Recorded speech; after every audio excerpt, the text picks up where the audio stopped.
Hi, welcome to the Balanced Body Podcast. I'm Lindy Royer, physical therapist, founder of Park Meadows Pilates and Physical Therapy in Lone Tree, Colorado, and Balanced Body faculty member. I'm here with my friend Earl today to demonstrate positioning for mature students when using the reformer and the mat. First, we're going to look at placing Earl supine on the reformer, as he is now, making sure that he's fully supported and able to access neutral position for him so that he can move effectively. First, you can notice that Earl has support. We're just using little bean bags underneath his shoulders, and then we've placed a small pillow and a balanced body head pad directly on the headrest. Let's have a look at Earl's position if we remove all of these supportive devices. So Earl, I'm going to take away the shoulder rests first. So we're just taking away the shoulder support. And then we're going to take away the head pillow. Notice as we take away the head pillow in particular that Earl's head goes into quite a bit of hyperextension. I'm noticing a lot more tension in the front of his neck, and his shoulders are more forward, more tension across the anterior part of the shoulder. It's really critical that before we begin to move, we have support through the neck, shoulder girdle, arms, and chest so that there's a minimum amount of tension. If I were to take away the headrest in this position, this would be even more of a severe hyperextension of the neck. So I'm not going to do that. I'm going to put the head pillow back in so that we can see the change in the angle of Earl's head, and we're going to put the shoulder rest back in so that Earl has nice support through the backside of the shoulders so that he can allow his chest to open in order to be able to move without tension in the head, neck, and shoulders. Next, we're going to look at positioning on the mat. Here we have Earl lying supine on the mat, and as you can see, the hyperextension in his upper cervical spine is more evident. And also in his lumbar spine, there's more extension.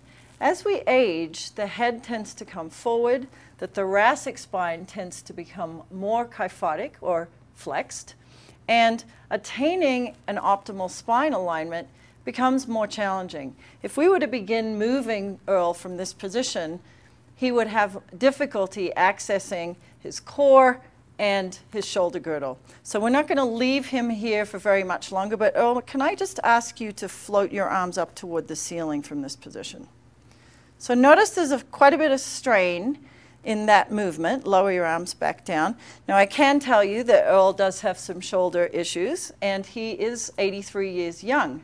So accessing shoulder movement for Earl for function is very important. So we want to maximize that. Earl, I'm going to put the pad back underneath your head. So here's the balanced body pad, and we're already improving. Does that feel better? And then I'm going to add the pillow that we had on the reformer. So I'm just going to float your head up. And how's that? Now, can you bend your knees up? And by bending the knees, we reduce the anterior tilt on the pelvis. It's going to be much easier for Earl now to balance the pelvis, keeping his lumbar spine in a more neutral position. The last piece that we're going to add here is putting those shoulder pads back underneath. Lovely. How's that? Good. All right, and now can I ask you to float your arms up toward the ceiling? And lower the arms back down. So he's now able to lengthen the elbows, and the tension of this movement is greatly reduced. He's able to access his core. He's also able to maintain a wide shoulder girdle position in the front while he's being supported in the back. Next, we're going to look at side lying. Here we have Earl in side lying, which is a position we use a lot for working on the side body, particularly abduction of the hip. Earl is right now supported with a pillow and a balanced body head pad.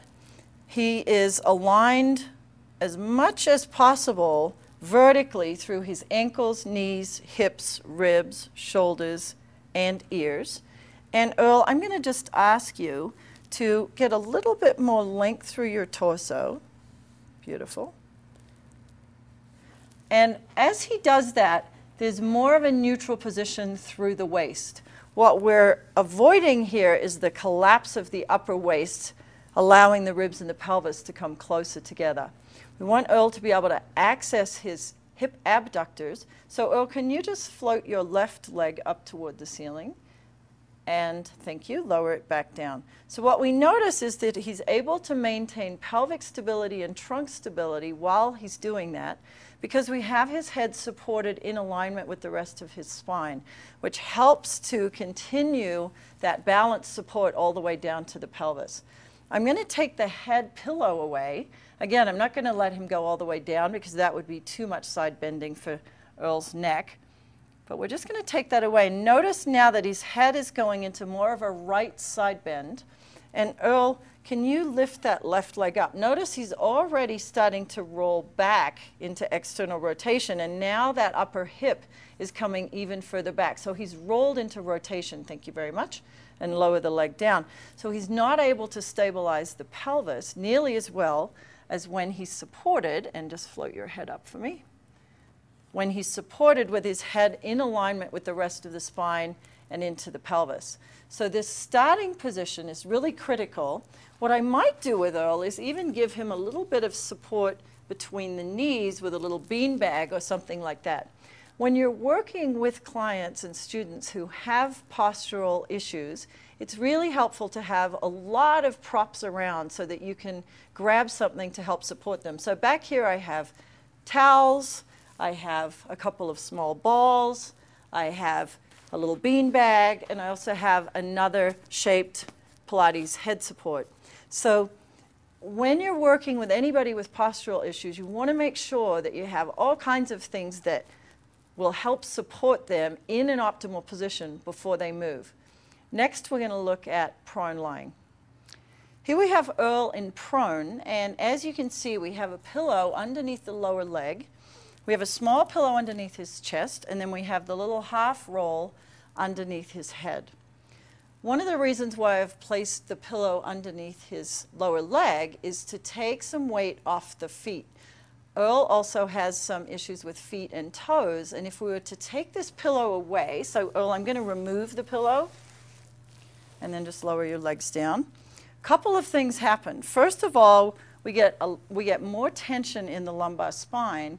He also, because of sensitivity in his feet, is not going to allow his legs to go into an ideal starting position because he's feeling uncomfortable in his toes. So Earl, I'm going to let you bend your knees up, and I'm going to put this back in, and then lower your legs down. Thank you very much. And now he's supported underneath without having all of that weight of his leg going into his toes and his feet. He's going to be much more likely to be able to access his extensors without having that sense of pressure into his feet. Earl, can you lift your left leg toward the ceiling? So notice here, as he's lifting his leg, he's got a little bit of knee flexion, and thank you, lower it back down, but he's able to access his extensors all the way along this side. I'm going to take the head and the chest pillow away and be really mean to you. And already you can see this strain in the neck. He's really not liking this position at all. But I'm going to ask him to lift that left leg again. And notice that we get a lot of tone all the way up into the head, the neck, the shoulder, lower that leg back down. So he's not accessing good hip extension. He's actually increasing tone all the way up the chain, which is not what we're looking for. Earl, I'm going to put this back underneath your chest. And lower your head back down. And he's already relaxed into the pillows and into the mat so that he's much better able to organize and access whatever extensor activation system that we're looking for. I hope that this has really helped you understand the importance of positioning, especially when dealing with mature clients or clients with postural deviations. What's really important about looking at this is that we want to make sure that our students are able to access whatever it is we're asking them to access and not be distracted by uncomfortable positions, too much tone, or not be able to do what you're asking them to do because of pain or discomfort. Thank you very much for watching.